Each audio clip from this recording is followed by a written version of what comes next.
Morning everybody, it's Phil Beck with Professional Painter and Decorator. Trying to do some videos that are a little bit shorter where you're not seeing me in the workshop painting Doris the door, and this is more of a case that I'm actually out on a job and telling you about the paints that we're using and why.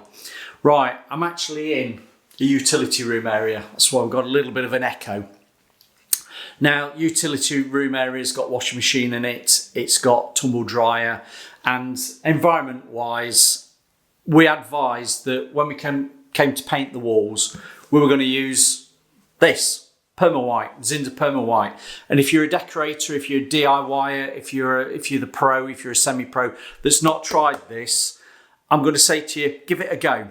Now, I'm going to tell you why we used it and why you should use it. Now, it's probably something that's one of the biggest paints that's maybe overlooked by a lot of people because they come into these sorts of environments and probably the first thing they think of is they'll use either a durable matte, which is fine, you could get away with a durable matte, or they go for a soft sheen finish, or they go for a vinyl silk, and that's not always the best sorts of finishes that you want in these sorts of humidity area. I'm going to call it a humidity area, like a bathroom, humidity area, because you can get the build-up of moisture on the surface, particularly if you've got cold walls that are exposed because they're on an outside wall.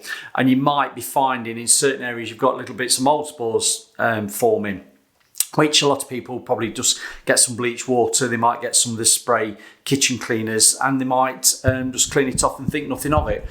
But, get me my mic's fell off.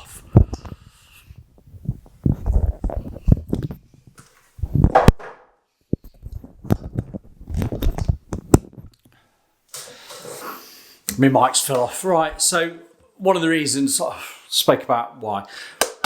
So consider something like this. It's the mold resistant paint from Zinsser, and it's the PermaWhite.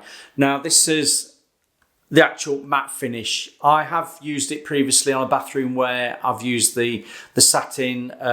It's got like a silky finish to it, satin, and I found that the white opacity wasn't brilliant.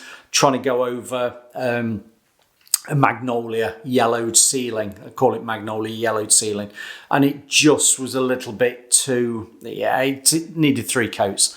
But if you use the white in actual matte, the opacity is really good, and if you stand across a wall and look, you can see a very slight sheen to it, but not on the lines of a satin or a soft sheen or a vinyl silk sort of finish. So there is a hard, resilient surface to it, with it having that little bit of sheen. It's not a dead, flat finish, which isn't always the best.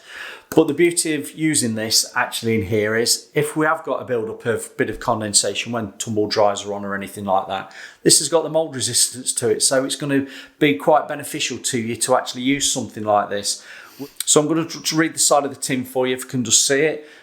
We've got a scuffed and scrub resistance. It's recoatable in 2 hours, which is great. We found that. We've actually coated this out in an afternoon and then came back the next day and we finished it. Brian, who works for us, you've seen him on other videos, he actually finished this off yesterday.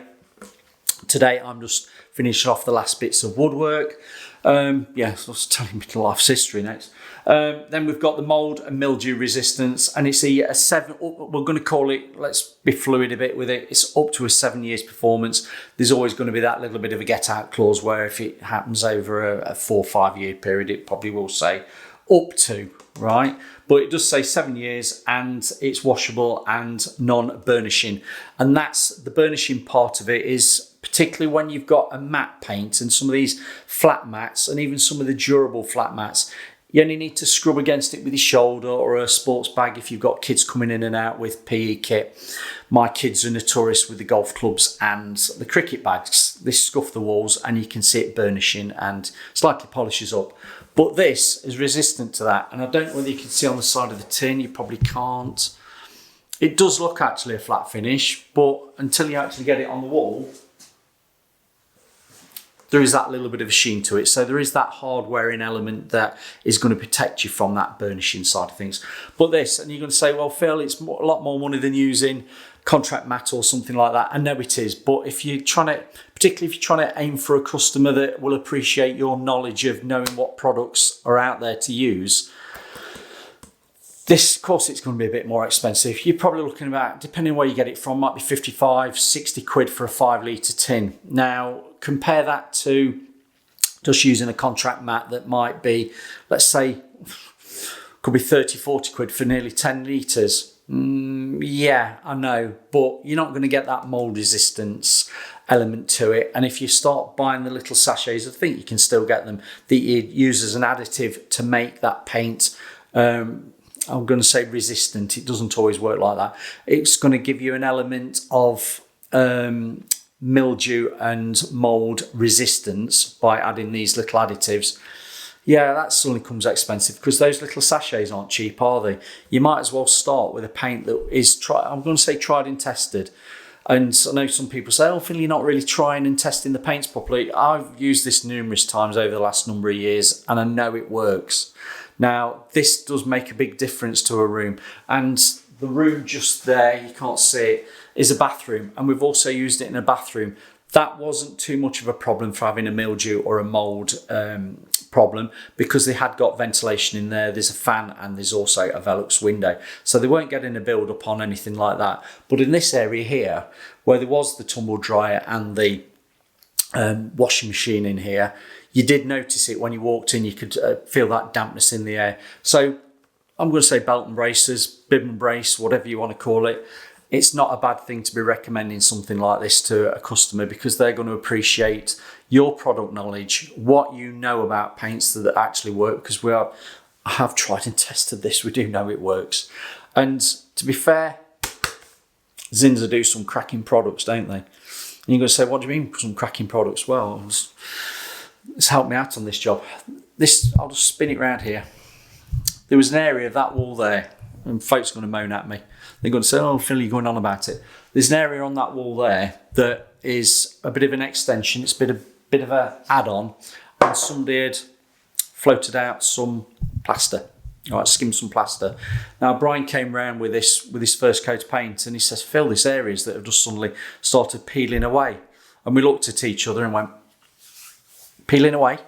We know what that's probably. It's probably the plasterer's come in with his solution of thin down PVA as the binding adhesive coat, and then he's plastered over it. And we did have areas there that were just starting to peel off the actual, I'll say the filler, the original painted surface, which the plaster had actually blended out into.